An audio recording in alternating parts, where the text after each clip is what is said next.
Đi tán gái thì lúc đi tán gái thì gọi bà chú thì làm gì mà được nhỉ? Không có phân biệt đâu đúng không? Con này tài hàng, con này có tài hàng đúng không? Không. À nằm 32 sao vậy? Nói cho là mình lấy ban. Phải lấy 32 sao vậy? Cho anh biết chứ anh. Con này hỏi làng tài hàng thì nói chung là cũng gần đây thôi mà, tài hàng gần đây mà. Gần đây thôi. Tài hàng ăn đây. Tài hàng mình cũng biết chứ. Có ở đấy cũng có cái quán to. Thì phép của ông nhá. 10 tảng hết. Thì đến đâu mày tao mày tao rất thích mày. Sao nó không phải là con gái à? Không phải. Như thế này, Trung ạ. Là ông kia đẹp trai, tôi cũng đẹp trai thì tôi rất thích những người đẹp trai. Rồi người đẹp trai thích người đẹp Thôi trai. gọi cho là thế là hai anh em đứng Không. gần nhau để chụp lên đi. Đúng rồi. Không phải. Anh sang bên này thế nào anh? Mà là VL. tôi Đẹp rất trai nhưng mà ế vợ nói chuyện làm gì? Đúng rồi anh ạ. Đẹp trai nhưng mà ế vợ. Chú này ế vợ, anh này ế vợ. Còn mấy anh không đẹp trai không ế vợ gì hết. Anh ấy bảo em đẹp trai nhưng mà Ế vợ luôn rồi. con gái nào thích em này? Ui giời ơi. Ế vợ ơi. Đã nói mày biết. Riêng mày con gái mà thích mày mà chỉ cần cái mông của mày rẹo tí là nó thích đứa nào được ấy. Họ chị nhỉ gì? mày đừng có quên anh nhá. Chị nhỉ? Hỏi Mày chị có nhỉ. rất có duyên đấy. Mà anh thì anh cũng không kém mà thật sự. Hậu cầu chớ tôi Nhìn mặt mình thật sự là rất tươi tỉnh. Thì tôi với thằng này đẹp, để tôi thằng này cứ nói chúng đâu chúng nhá. Mình nói như thế chúng đâu chúng đấy. Được. Rồi. Uống với hai anh này xem nào. Đúng không? Anh ơi. Đâu điện thoại đâu để anh chụp cho. Anh Anh ơi uống đúng. Có hai anh em uống bia uống rượu đấy. Chúng anh mình tới thế nào? Từ từ xem. Anh nói Uống với hai anh này đó. chúng tên Thanh mình quên rồi nhỉ. Anh à, anh em uống với hai anh. mà tụi với nhau thì Thông cảm nhá, mình chốt hai mắt người đấy. này thì khả năng Có phải là Em còn coi clip nữa thì em một tay cho xin lỗi. Nói vậy. Anh. Hai anh tên gì? Từ từ. Thế mình trước đi. Các bạn thông cảm đấy. Mình trước nhá. Xin lỗi nhá. Đó với Dính ấy. Dính ấy. Bạn tên là Tỏa. thử chụp kiểu ảnh. Tỏa. Lò an tòa là cái gì Tỏa? Gọi là Lò kỷ niệm cái. lò an tòa. Rồi. Tôi kỵ nhất là những thằng nào đẹp trai hơn tôi. Nhưng mà vừa uống vừa quay vậy thì lộ hết hàng. Không thôi, em quay clip cho mọi người biết là mình là anh em. Tôi kỵ nhất Đấy, phải thế chứ. Kiếm nghĩa anh em. Cái nghĩa anh em đây.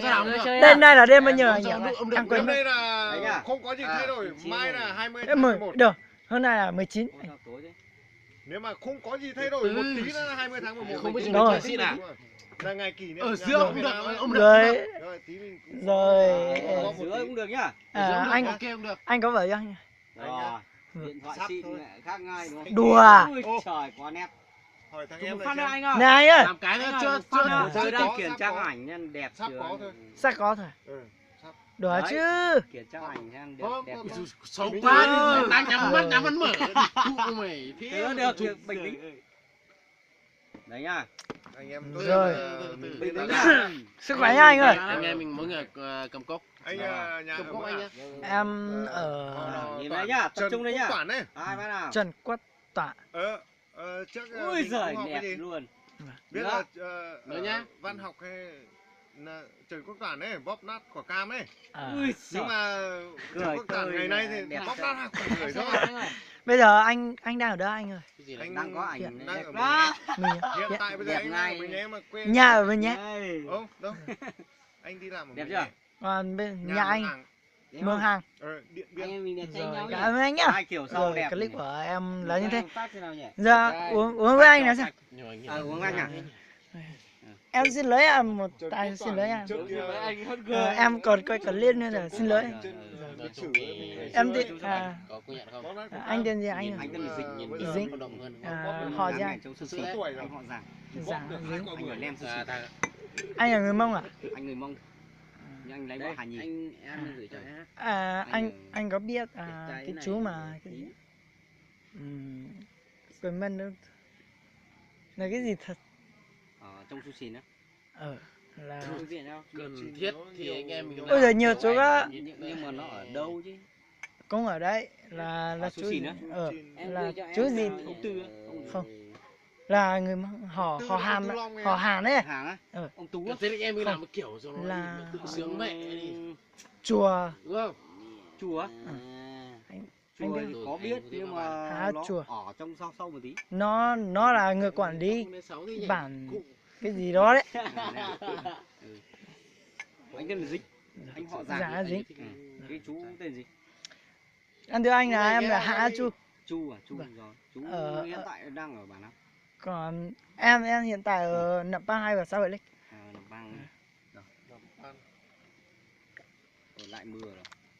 Anh tên là Dính. Nào đi qua cửa khẩu chưa? này chưa? Làm cái nữa. Chó chết rồi còn đéo ơi nữa.